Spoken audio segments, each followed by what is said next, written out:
everything from her business, start to finish. Everything. I want to know, what did she do? Where did she start? Everything along the way, which she did say in that thing. That's going to be a lot of words. It is. Where is she now? So you've got to literally take me through Elka's journey. All right. And what are the keywords we have to involve in? It's written in here, Kens. So, what type of business is it? Is it private, public, or voluntary? Well, you know what it is. Yeah. It's private LTD. Yeah. Because it's owned by her. Yeah. But it's actually not. It's actually owned by two people. Yeah, so that would be a Yeah, so franchisee. It is a partnership, but it's actually an LTD. It's a private limited company. Right? So her actual business, I'm telling you this now, her business is an even though there's two of them that own it, it is an LTD. It's a registered private. And it's under her name anyways, it wasn't under both of names. No, yeah, but what I'm saying is the difference is that when you what's the positive of being an LTD versus being a sole trader or You get all the profit? LTD gets all the profit, but what about the risk? What happens if the business fails? Who gets declared bankrupt? The people or the business? The business. The business. If you're a sole trader, who gets declared bankrupt? You do. So what's the benefit of being a private limited company? You don't have to use your personal assets. You don't have to use your personal thing. Yeah, exactly. So when the business fails, it's okay if you just write the business off and you can walk away. You have limited, what's the key word in the L? Liability. Brilliant. You have limited liability. That's why it's called a private limited company, because you have limited liability. If you're a sole trader, what do you have liability for? Unlimited liability. So basically, if you get into $1 million dirhams worth of debt, what's going to happen? You have to pay. You've got to pay it. If the business gets into $1 million dirhams worth of debt, what can you do? Leave. Sell your assets as much as you can get, and then you walk away. The business is done, but you are safe. Does that make sense? Yeah. But to be a private limited company, what does it do? Cost. It costs money to be a private limited company. But So either you have to way, pay but extra then- to the bank is insurance for things like that. Yeah. But then you're paying from your own money, that means you're still losing money. You can't just walk You away are from it. You losing lost money. You are losing money. Yeah, but you lose more money if the Yes. business fails. Because what you got to remember, so I'll take this as two types. So let's say I'm a sole trader. I'm just a gymnastics coach, doing a bit of gymnastics. I've got a set of bars, and that's about it. I turn up to a school, set my bars up, flip round, off we go, done. Versus owning 3 giant warehouses with thousands and thousands and thousands of dirhams worth of equipment. Which one's got more risk? Obviously the warehouse. Which one? The warehouse. Warehouse has got more risk. There's more money in it. If you want to open a brand new warehouse, what's that going to do? Cost money. Cost money. So if it fails, what's the potential risk? You lose the money. You know, what's the size of the potential risk if it fails? High. Huge. Because you're not dealing with a 20 dirham mat, you're dealing with what? Thousands of... Million dirham. What Elka say? 9 million dirhams? Something like that. Was it 9 million dirhams? And you're dealing with a 9 million dirham warehouse that you've got to do something I don't think she's told prices. I think she She did. did. She did. Yeah. What I'm saying is basically, you become an LTD when your business becomes what? Big. Big. Because all of a sudden, what do the risks become? Bigger, exactly. When you're a small little, doing a bit on your own, what are the risks? Nothing Not much, really. yeah. Not much. So if something goes wrong, you're not going to throw a lot of money. So does everyone understand that? Yeah. Yeah. Do you understand why Elka has decided? Because what would she have started life as? Public. No. What do you mean? When she started the business with this other person, what would they have started the business as? What's the opposite? Partnership. Yeah, that one. Partnership. But in a partnership, what do you have? 50-50 Profit. profit and 50-50 Liability. liability. Yeah. Of everything. When the business became huge, Elka obviously made the decision to turn from a partnership into a LTD. LTD because the risks became huge and she needed to protect herself. Yeah? Does that make sense? Yeah. Awesome. Right, so that's the first bit, right? It's like telling me a story, okay? The second bit is about risks. You've got to tell me all of the risks, okay? explain each type of risk and the examples of those risks that Elka faced. I've actually forgotten the bottom. Why have we not done the risks? And if we do this, financial, is this to, operational, all this? Why haven't we done it instead of doing it about Michael, whatever? Why can't we just do it about Elka? Because you need to, because of the next bit, I'm going to get on to section 3, you need to have a wider understanding of the world, okay? I'll explain that in section 3. So, you need to tell me, okay, about all of the risks. Financial, operational, strategic, compliance and experience, okay? What risks did Elka face, okay? I want to know what financial risks she faced, what operational risks she faced, what strategic risks she faced, what compliance risks she faced, and what experience risks that she faced. Her own experience. Had she, so for example, if you were listening to what she said,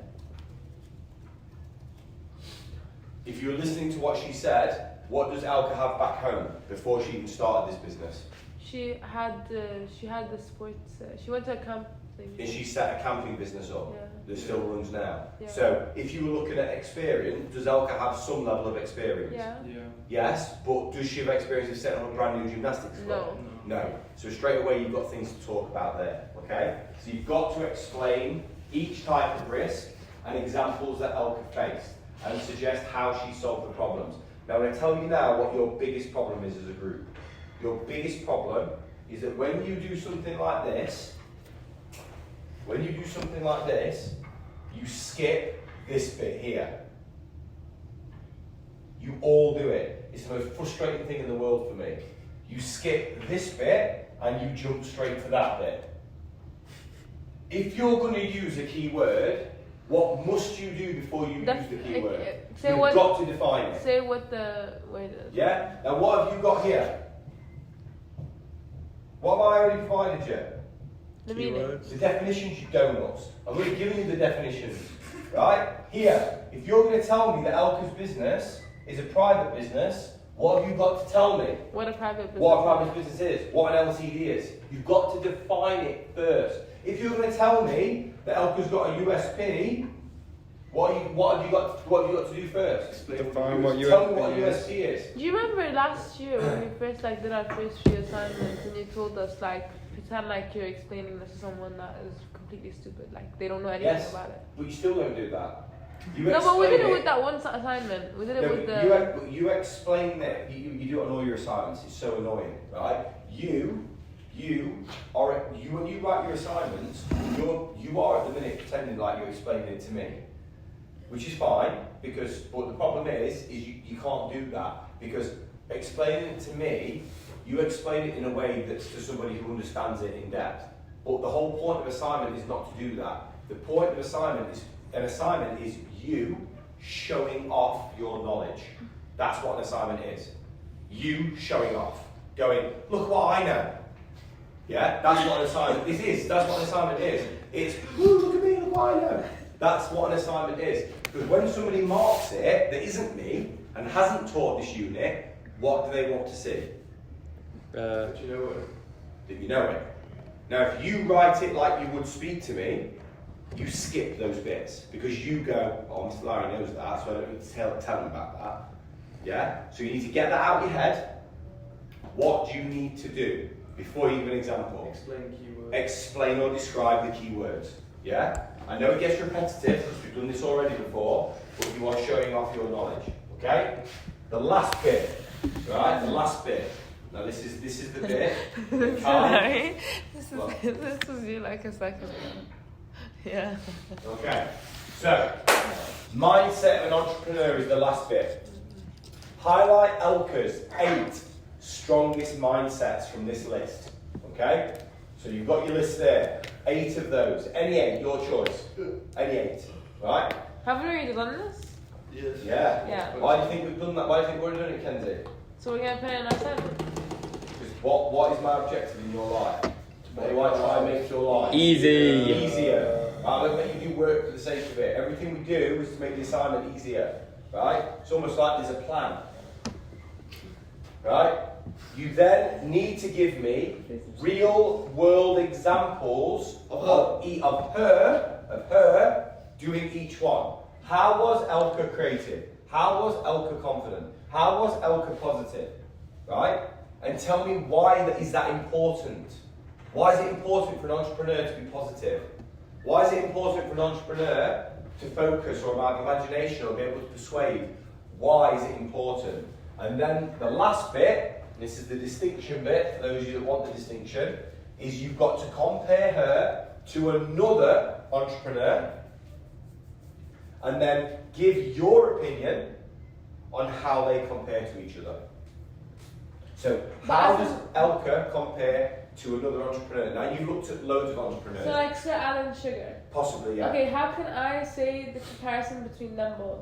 Because you've researched Alan Sugar. Yeah, fair enough. But how can I say like? Do I say like LK has not associated with a plan? She wasn't even thinking. Could be, of yeah, it. if that was the case, yeah. So you might say was- that, in my opinion, I don't think Elka was a particularly positive person. Sir Alan Sugar has been more successful because I think he has been positive because of blah blah blah blah blah. Yeah, you are offering an opinion, right? Now don't worry, I'm not going to show you your opinions, right? So they're yours. What I'm saying is you are comparing and contrasting two entrepreneurs. Not even that, it's just crazy how she managed to get that many things opened and she wasn't even thinking of doing that like in the first place. Like, Sometimes it makes you lot feel a bit stupid that you can't turn up to a lesson on time, doesn't it?